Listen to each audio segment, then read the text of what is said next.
નમસ્કાર વિદ્યાર્થી મિત્રો, આજે આપણે છઠ્ઠા ધોરણની અંદર न्याय ये वाला पाठ चलाविए છીએ। तो इस कहानी में चातुर्य की बात है। एक मित्र यात्रा पर जाते वक्त अपनी सोना मोहरे मित्र के यहाँ तेल के डिब्बी में छुपा के जाता है। यात्रा से वापस आने पर उसे अपनी मोहरे नहीं मिलती। वह काजी से फरियाद करता है। अंत में हसन नाम का एक लड़का अपनी चतुराई से सच्चा न्याय करके अपनी ख्वाजा को मोहरे वापस दिलवाता है। तो यह रोचक कहानी न्याय और बुद्धिमत्ता की एक झलक देती है। तब पाठ हम आगे पढ़ते हैं। पुराने ज़माने में इराक की राजधानी बगदाद में एक व्यापार रहता था। कौन रहता था? एक बगदाद में एक व्यापारी रहता था। नाम था उसका अली ख्वाजा। व्यापार करते करते जब उसके पास 1000 सोने की मोहरें इकट्ठी हो गई। मोहर यानी कि सोने का सिक्का, ठीक है। तो उसमें मक्का शरीफ की यात्रा का निश्चय किया। क्योंकि वह अकेला रहता था, उसने अपनी जमा पूंजी अपने मित्र के यहाँ रखने का निश्चय किया। पूंजी यानी कि धन। यात्रा के खर्च के लिए उसने 500 मोहरें अलग रख ली। 500 मोहरें अलग रख ली। फिर एक घड़े में बची हुई मोहरें डालकर तेल भर दिया। अली ख्वाजा पड़ोस में अपने मित्र वाजिद के घर गया। कहाँ गया? अपने मित्र वाजिद के घर। उसको अपनी यात्रा के बारे में बताया और कहा, यह तेल का घड़ा मैं आपके घर रख कर जाना चाहता हूँ। मक्का से लौट कर ले लूँगा। वाजिद ने अपने तहखाने की चाबी उसे देते हुए कहा कि आप अपना घड़ा तहखाने में रखाए और जब आप लौटे तो उसी स्थान से ले लीजिए। तहखाना यानी कि ज़मीन के नीचे बना एक कमरा जो होता है वो। अली ख्वाजा घड़ा रखकर यात्रा के लिए निकल गया। एक दिन वाजिद के घर दावत थी। दावत यानी कि भोजन समारोह। मित्रों और रिश्तेदारों को खिलाने का जो कार्यक्रम होता है वो। तरह तरह के पकवान बनाते हुए तेल खत्म हो गया। पकवान यानी कि खाने की चीज़ें, मिठाई, ठीक है। रात का समय था। वाजिद की बीवी अपना सिर खुजलाने लगी। तभी उसे अली ख्वाजा के तेल के घड़े की याद आई। उसने वाजिद से कहा, आप तहखाने में रखे तेल के घड़े से थोड़ा तेल निकाल लाइए। इस समय बाजार तो बंद है। कल सुबह बाजार से नया तेल लाकर घड़े में भर देगी। ख्वाजा आज रात ही आकर तो तेल नहीं मांगेगा।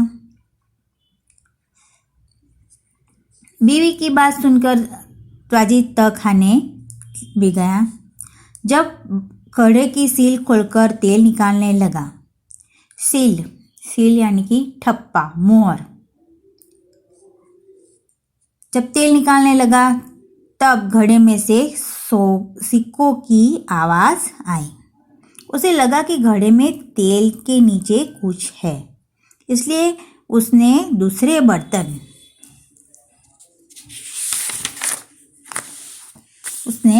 बर्तन में सारा तेल निकाल लिया। उसने देखा कि घड़े में तो 500 मोहरें, सोने की मोहरें थी और उसने उन मोहरों को अपनी तिजोरी में छिपा कर रख दिया और तेल लाकर बीवी को दे दिया। अब उसने जो मोहरें जो थी वो निकाल ली और फिर उसने अपने तिजोरी में रख दी और तेल जो है वो उसकी बीवी को दे दिया। अगले दिन उससे बाजार से नया तेल लेकर घड़े में भर दिया। उसे वैसे ही सील बंद कर दिया जैसे कि ख्वाजा अली ने किया था। कुछ दिनों के बाद ख्वाजा मक्का की यात्रा से वापस आया। घर में अपना सामान रखकर वह सीधा वाजिद के घर गया और अपनी यात्रा की सारी बातें बताई। फिर तेल का घड़ा लेकर वह घर आ गया। जब उसने घड़े का तेल निकाल कर देखा तो उसके पैरों तले जमीन खिसक गई। उसके पैरों तले जमीन खिसक जाना यानी कि आघात लगना। वह सिर पकड़कर बैठ गया क्योंकि घड़े में एक भी सोने की मोहरें नहीं थी। वह सोचने लगा कि अब क्या किया जाए। वह उसके पास वो उल्टे पांव वाजिद के घर गया और अपनी मोहरें मांगने लगा। यहाँ पे सिर पकड़कर बैठ जाना यानी कि निराश हो जाना, ठीक है।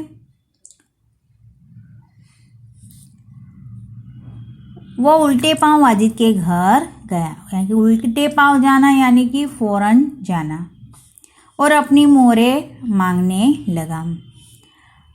वाजिद ने कहा कि सील बंद तेल का घड़ा आपको उसी स्थान से मिला जहाँ आप रख कर गए थे।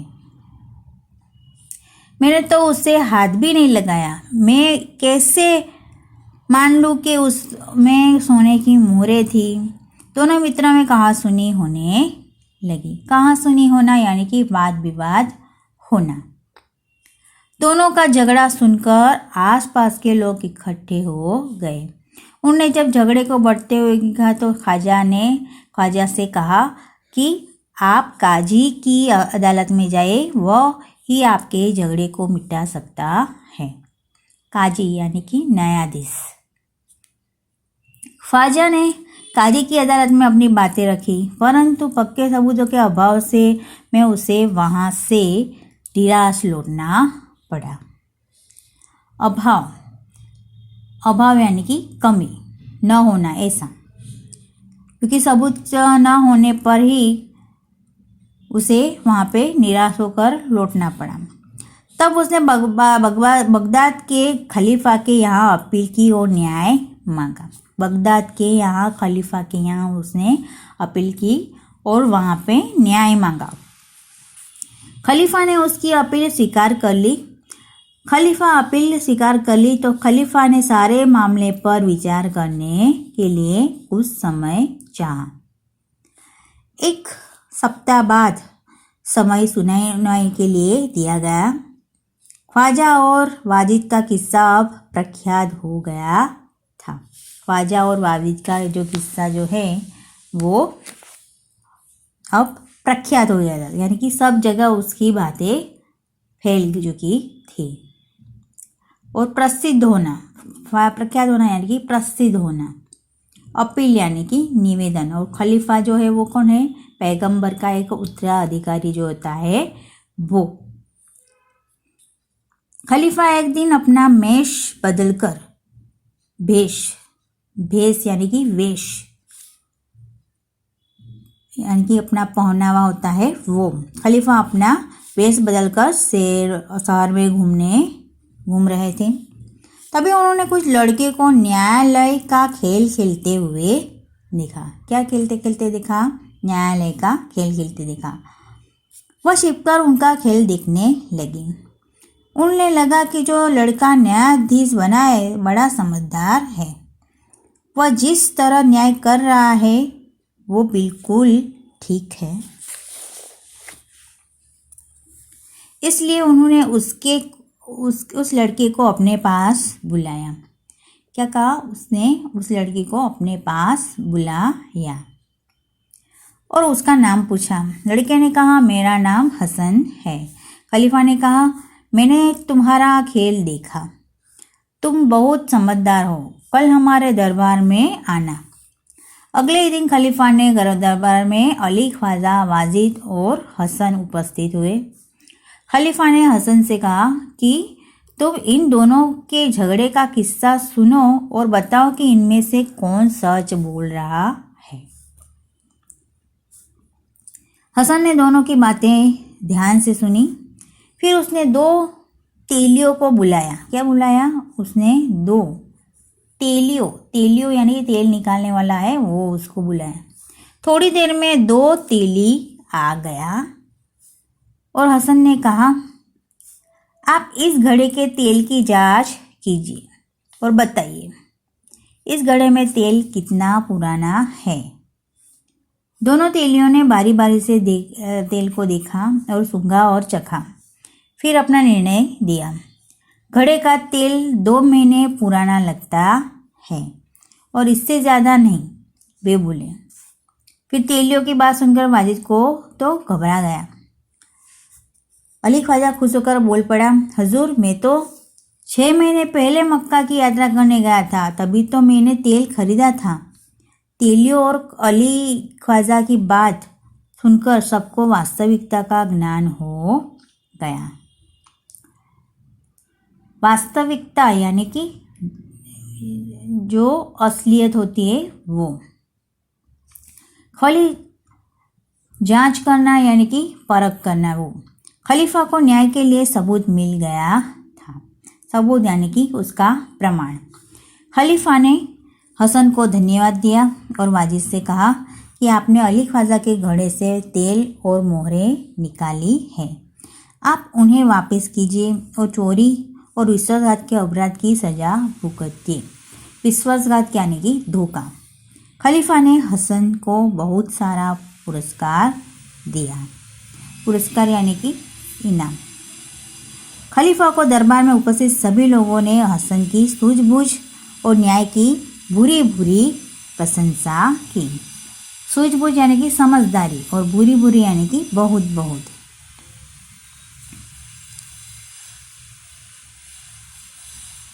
पूरी बुरी प्रशंसा करना यानी कि बहुत तारीफ करना और अपनी बात रखना यानी कि जो हुआ था वो बताना। अब यहाँ पर जो ये आपका पाठ जो है यहाँ पर पूर्ण होता है। इसके शब्दार्थ है और मुहावरे है वो आपको नोटबुक में लिखना है। और यहाँ पर जो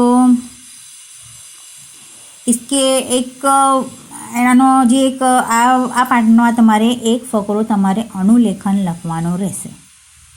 કોઈ પણ હોય તમારે જેટલા બી પાઠ જો છે ચાલ્યા છે એમાંથી દરરોજ એક ફકરો અનુલેખન માટે લખવાનો રહેશે અને આનામાંના જે વિકલ્પો છે એના તમારે જવાબ પણ આપવાના રહેશે જે તમને પૂછાશે પ્રશ્ન ત્યારે। સમજમાં આવ્યું? હવે તમને આ પાઠ સમજમાં આવી ગયો હશે, હે ને? તો હવે આ પાઠ આપણે અહીંયા પૂર્ણ કરીએ।